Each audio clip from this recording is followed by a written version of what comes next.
स्वामी समर्थ. तुम्हा सगळ्यांच्या आपल्या स्वामीसूत्र ब्लॉग या चॅनलवर मनापासून स्वागत. स्वामी चरणाची धरा विकास, दैहादिक प्रपंचात न व्हावे उदास. स्वामी चरणाची धरा विकास, दैहादिक प्रपंचात न व्हावे उदास. ज्याचे मन स्वामी चरणी गुंतले त्याचे कल्याण स्वामींनी केले. ज्याचे मन स्वामी चरणी गुंतले त्याचे कल्याण स्वामींनी केले. स्वामी भक्त हो, आज पुन्हा एकदा तुमच्यासाठी नवीन स्वामी संदेश घेऊन आलेली आहे. आजचा स्वामी संदेश तुम्हाला जाणून घ्यायचा असेल तर तुम्हाला एक छोटंसं काम करायचं आहे. तुमच्यासमोर 3 अंक दिसत आहे. त्या 3 अंकांपैकी एक अंक तुम्हाला तुमच्यासाठी निवडायचा आहे आणि स्वामी संदेश जाणून घ्यायचा आहे. स्वामी भक्त हो, स्वामी संदेश सांगण्याचं एकमेव कारण असं की जितकं जास्त होता होईल तितकं आपल्याला स्वामींच्या जवळ जायचं आहे. कारण या जगाच्या पाठीवर आपण कोणाकडूनही जर सुखाची अपेक्षा केली किंवा आनंदाची अपेक्षा केली तर ह्या जगाच्या पाठीवर आपल्याला तो आनंद, ते सुख कोणीही देऊ शकत नाही. कारण पदोपदी वेळोवेळी आपला अपेक्षाभंग होणार आहे आणि अपेक्षाभंग होऊ द्यायचा नसेल तर एकमेव ठिकाण असं आहे जिथे आपला अपेक्षाभंग होत नाही. ते ठिकाण म्हणजे स्वामींचे चरण. त्यामुळे स्वामींच्या चरणी लीन व्हायचं आहे आणि स्वामींच्या हृदयात स्थान मिळवायचं आहे. जेव्हा आपण स्वामींच्या हृदयात स्थान मिळवतो, जेव्हा आपण या ब्रह्मांड नायकासमोर नतमस्तक होतो, तेव्हा आपल्याला या जगाच्या पाठीवर कोणीही दुःख देऊ शकत नाही, कोणीही त्रास देऊ शकत नाही. तर असो, आजचा स्वामी संदेश ऐकण्यासाठी तुम्ही तुमच्यासाठीचा अंक निवडला असेल अशी मी आशा व्यक्त करते आणि आजचा स्वामी संदेशही सांगते. ज्यांनी 222 हा अंक निवडला आहे त्यांना स्वामी काय सांगतात ते सर्वप्रथम आपण जाणून घेऊया. स्वामी अशा भक्तांना सांगतात, अरे आम्ही तुला एकच सांगतो की हे आयुष्य जगताना निसर्गाचं चक्र म्हणजेच काळचक्र सतत फिरत असतं. जे काही तू या चक्रांना देणार आहे तेच पुन्हा तुझ्याकडे फिरून येणार आहे. ते फिरण्याचं कधीही थांबत नाही. एक वेळेस तुझं आयुष्य थांबेल, एक वेळेस तुझा श्वास थांबेल, परंतु हे चक्र कधी थांबणार नाही. कारण हे काळचक्र आहे, हे कर्माचं चक्र आहे, ते कधीही थांबलं जात नाही. तरीही काही लोकांना समजत नाही की गर्वापोटी, अहंकारापोटी ते मनुष्य आहेत हे देखील आता विसरून चालले आहे. अरे ह्या जगामध्ये कोणाला श्रीमंतीचा गर्व असतो आणि त्या श्रीमंतीपुढे ते गरिबाला तुच्छ लेखतात.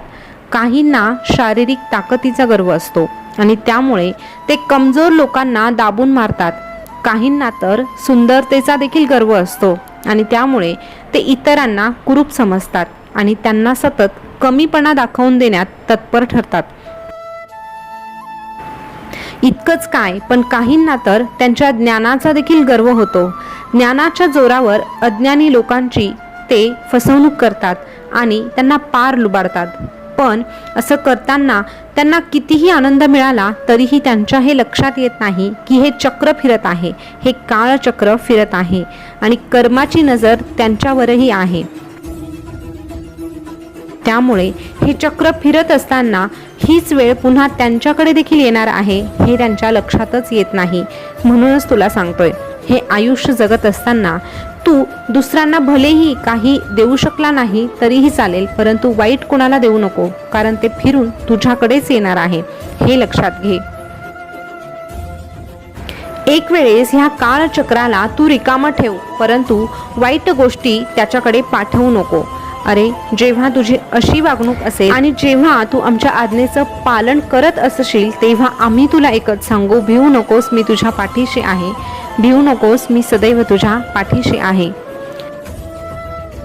स्वामी भक्त हो, आता ज्यांनी पुढचा अंक म्हणजे 777 हा अंक निवडला त्यांना स्वामी काय सांगतात ते जाणून घेऊया.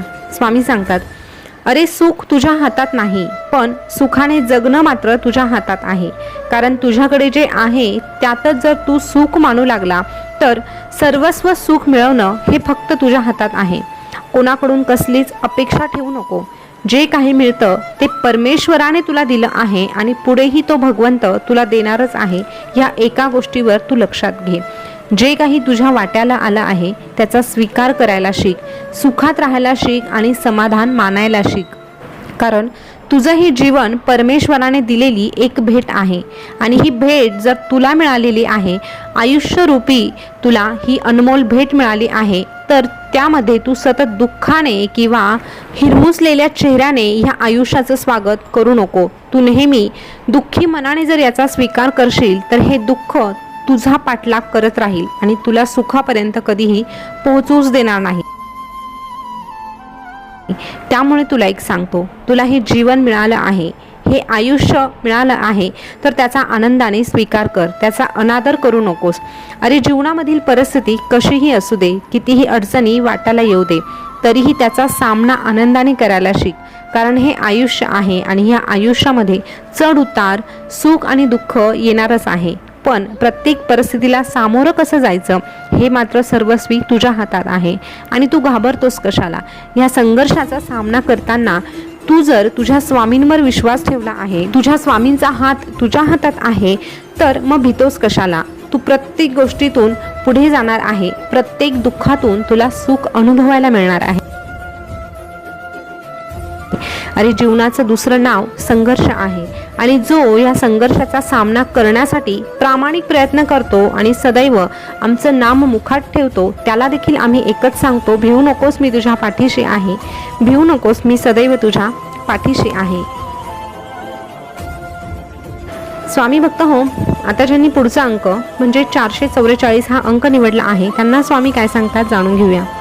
स्वामी अशा भक्तांना सांगतात, अरे उदास असशील तर आमचं नाव घे, दुःखी असशील तर आमचं ध्यान घे, तुला मार्ग भेटत नसेल तर आमचे विचार घे आणि एवढ्यानेही जर तुला समाधान मिळत नसेल तर तू सरळ आमच्या दरबारी ये, आमच्या समोर येऊन बस आणि आमच्या डोळ्यात डोळे घालून तुझे जे काही प्रश्न आहे ते आमच्या समोर मांड. बघ, तुझ्या प्रत्येक प्रश्नाचं उत्तर आम्ही देऊ, प्रत्येक संकटातून तुला आम्ही बाहेर काढू. फक्त तुझ्यामधला असलेला विश्वास जागा कर. अरे एखाद्याच्या आयुष्यात तू असूनही नसण्यासारखं म्हणजे तुझ्या सुखाची फसवणूक आहे. पण एखाद्याच्या आयुष्यात नसतानाही जर असण्यासारखं तुला वाटत असेल तर हीच खरी तुझ्या सुखाची गुंतवणूक आहे. दुसऱ्याने तुझा विचार करावा इतका का तू परावलंबी? अरे दुसऱ्याने तुझा विचार करावा इतका का तू परावलंबी? स्वतःचा विचार तू स्वतःच कर आणि हो स्वावलंबी. स्वतःचा विचार तू स्वतःच कर आणि हो स्वावलंबी. तू जर त्रास करून घेतला तर आयुष्यात प्रत्येक गोष्ट, प्रत्येक प्रसंग आणि प्रत्येक वेळ तुला फक्त आणि फक्त त्रासच देईल. पण या उलट जर प्रत्येक गोष्टीमध्ये तू आनंद शोधण्याचा प्रयत्न केला तर आयुष्याचा प्रत्येक क्षण तुला आनंद देईल. एवढं मात्र नक्की आहे, अरे तू तुझ्या आयुष्याची चिंता करू नको. तुझ्या आयुष्याची चिंता करण्याचं काम आमच्यावर सोपव. तुझ्या चिंतेची चिता पेटवण्याचं काम आम्ही करू. तुला करायचं काय तर तू फक्त आमचं चिंतन कर, आमचं मनन कर आणि भूतकाळ विसरून वर्तमानात जगायला शिक. आणि वर्तमान जगता जगता भविष्याकडे बघण्याचा दृष्टिकोन सकारात्मक ठेव. त्यासोबतच आमचं नाव सदैव तुझ्या मुखात ठेव. बघ, तुझं आयुष्य हे सोन्यासारखं झाल्याशिवाय राहणार नाही. अरे लोकांना वाटतं की सुख मिळवणं फार कठीण आहे, परंतु सुख मिळवणं अतिशय सोपं आहे. जेव्हा तू तुझ्याकडे असलेल्या गोष्टींमध्ये समाधान शोधू लागतो तेव्हा आपोआप तुला सुख गवसत जातं. इतकी सोपी व्याख्या या सुखाची आहे. परंतु हे सुख शोधण्यासाठी मनुष्य आपलं सगळं आयुष्य घालवतो, परंतु त्याला सुख काय आहे हे अनुभवताच येत नाही. तुला सुख हवं असेल तर तू आमच्या दरबारी ये. आमच्या दरबारात येणाऱ्या प्रत्येकाला समाधान मिळतं आणि समाधान मिळाल्यानंतर सुख त्याच्यापर्यंत आपोआप चालत जातं. त्यामुळे तू आमच्या दरबारात ये. मग आम्ही देखील तुला एकच सांगू, भिवू नकोस, मी तुझ्या पाठीशी आहे. भिवू नकोस, मी सदैव तुझ्या पाठीशी आहे. स्वामी भक्त हो, आजचा स्वामी संदेश तुम्ही ऐकला असेल तर आजचा संदेश तुम्हाला कसा वाटला कमेंटमध्ये नक्की सांगा. असेच स्वामी संदेश तुम्हाला ऐकायला आवडत असेल तर आपल्या स्वामीसूत्र ब्लॉग चॅनलला सबस्क्राईब करा. त्यासोबतच शेजारचं बेल बटन प्रेस करायला विसरू नका. पुन्हा भेटूया नवीन स्वामी संदेश घेऊन. तोपर्यंत स्वस्थ रहा, मस्त रहा आणि आपले स्वामी संदेश ऐकत रहा. धन्यवाद.